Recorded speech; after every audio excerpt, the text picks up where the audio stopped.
The NFL draft is under a month away. We're officially in draft season. Fans are starting to see a lot of draft projections for various players, and sometimes players get rated too highly or not highly enough.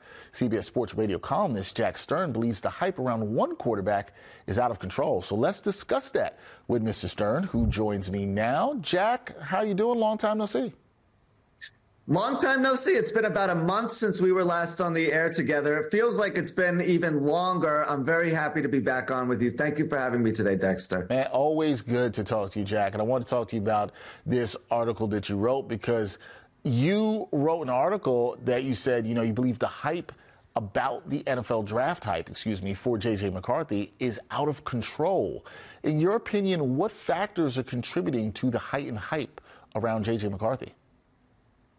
Well, it's obviously a combination of things, but I think the biggest thing, first and foremost, is that he absolutely put on a clinic at his pro day, right? You saw the arm strength on display. He's a tremendous athlete. He had Jim Harbaugh there backing him, and then he supported him again when he was speaking at the owners' meeting. So he has the support of one of the best coaches in college football history.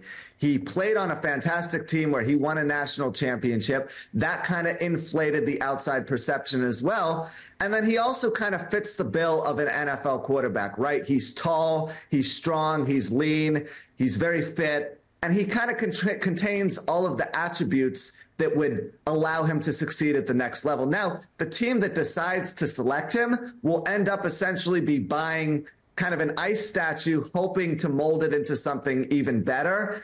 I don't know if the raw potential is ever going to translate into production, but he's going to need to land with the right team if that does end up coming to fruition. Well, that goes to one thing I like to discuss a lot around the NFL draft, particularly with quarterbacks, Jack, is that fit matters, right? That matters a lot in terms of who's going to be successful at the position and where they are drafted. But what are some potential risks for teams that could buy into the hype and draft McCarthy early? Well, the biggest risk that comes to mind is that he's not someone who's going to go out there and win you a game when you're down by, say, 3-4 points at the end of the fourth quarter. That's something you need if you're going to be taking a quarterback in the high portion of the first round. I was just crunching the stats right before we came on. McCarthy only attempted 30 or more passing attempts 6 times in his college career, and his completion percentage was 5% lower when he had to throw the ball a lot. That's something that worries me, because if his run game is not working, if the offensive line is struggling, or if his team is in a deficit early on and they have to abandon the run a little bit, they're going to have to put all of the weight on his shoulders. And frankly, throughout his college career, that's not something he was forced to do. He had Blake Corum to turn around and hand the ball to. He had a fantastic offensive line. We know about what Drake Nugent did at the center position. He was fantastic as well. And when you have that type of infrastructure supporting you, it's going to make you look a lot better than you are. I don't think there's enough teams that are kind of taking that under consideration. And as a result, they're viewing him with rose-colored glasses, which is not a good thing. The only analogy that I can make in this situation is to have Zach Wilson a couple of years ago, right? I mean, he was also someone who was not forced to throw the ball a whole lot. He had a fantastic pro day, and all of a sudden he zoomed up draft boards, even though he wasn't necessarily ready to be the face of the franchise. I have those same exact questions with J.J. McCarthy. Well, we've seen here in New York how things have played out with Zach Wilson, so that might be a cautionary tale, and maybe you should trust the fact that a quarterback like J.J. McCarthy didn't throw the ball a lot in college, and that might factor into what you want him to do in the NFL. Just my thoughts. Just my thoughts. All right, Jack, so in your article, you mentioned other quarterbacks in the 2024 NFL draft. How does McCarthy's hype affect their chances of being selected in the first round? Well, that's a really interesting angle to look at the situation from, right? Because everyone's thinking that each team has their quarterback that they really like. And the reality is there's only so many teams that are going to want to take the chance on selecting a quarterback in the first round, especially when they're going to potentially be mortgaging the future to move up and select them. The two guys that it impacts the most are going to be Michael Penix Jr. and Bo Nix. To me, Nix is impacted a lot more because he had 40 starts between Auburn and Oregon. He was forced to go out and win games for Dan Lanning last year, And he was someone who a lot of teams were going to really fall in love with as the process continued to progress. Now that McCarthy's become the center of attention, I don't think that he's kind of getting the hype that he deserves. He might end up falling down draft boards as a result. Penix was always going to be a toss-up anyway because of his injury history and the knee issues. There's teams that think they're probably going to pop up again a couple years down the line. But he's also impacted because there could have been that one team in the top 5 that potentially fell in love with him. Now they're falling in love with J.J. McCarthy. Look, Caleb Williams was always going to be taken first overall no matter what. Drake May is going to be taken in the top 5 probably no matter what as well. Jaden Daniels is the consensus number 2 right now. We all heard Brian Kelly slip up at LSU's pro day when he said he's going to do a great job for Washington. So the top 3 are always going to be the top 3.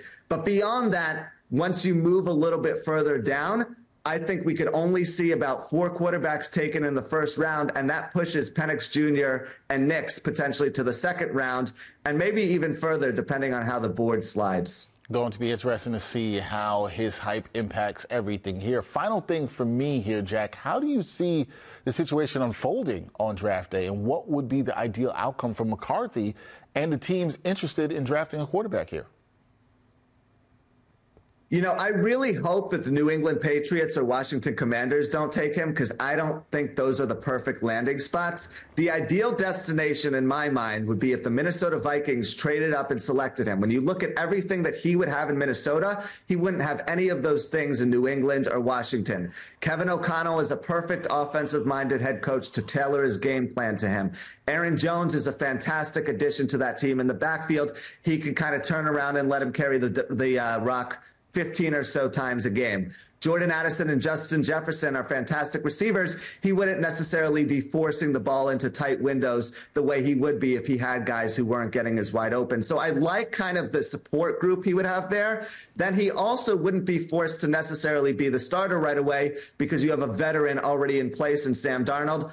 Oh, and by the way, did I mention that you'd be having Josh McCown, a longtime NFL veteran, as your quarterback coach too? Look, it would be the perfect spot. And he would also get to remain in the Midwest, which is something that's relatively important to him, considering that he decided that he didn't want to go far from his Illinois home, wanted to stay in the Big Ten, played at Michigan. There'd be some more familiarity in that regard, too. And that combination of things would make Minnesota the perfect spot for J.J. McCarthy.